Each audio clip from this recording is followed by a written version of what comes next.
Yeah, it's a terrific day for our sport and for motorsport in general, that we can pull off such a huge coup as this, to have their top flight NASCAR commentary team actually coming out here, calling it all live back in America, primetime Saturday night. Darryl on the team. It's a great moment for V8 supercars. Well, I think this is going to be a tremendous event for speed. To bring your series to the American audience is really going to fill a void.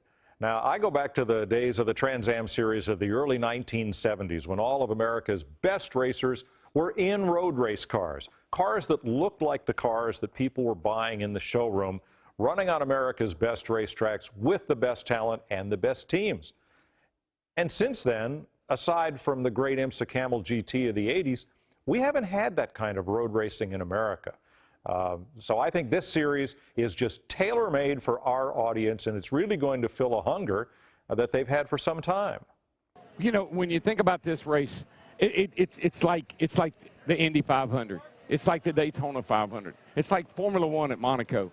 This is a major, major race for these guys. This is their biggest race of the year. It's 1,000 kilometers, 620 miles on a 17-turn road course, the mountain they call it. I am so fizzed up to get down there and hang out with these guys. I mean, I've watched this on TV, and I'm just really, I can't wait to get down there and hang with these guys, because it's exciting, most exciting racing I've ever seen. I think what it proves is that we're really gaining international traction.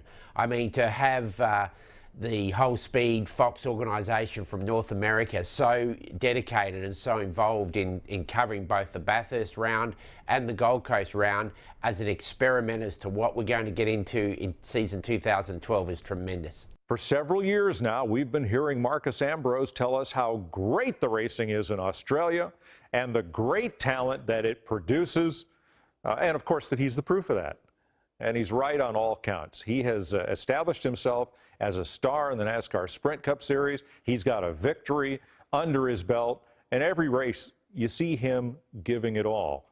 So you just imagine a whole field of Marcos Ambroses out there, and you know you're in for a really great, entertaining race with a good bit of aggression, plenty of contact, and a lot for the viewers to enjoy.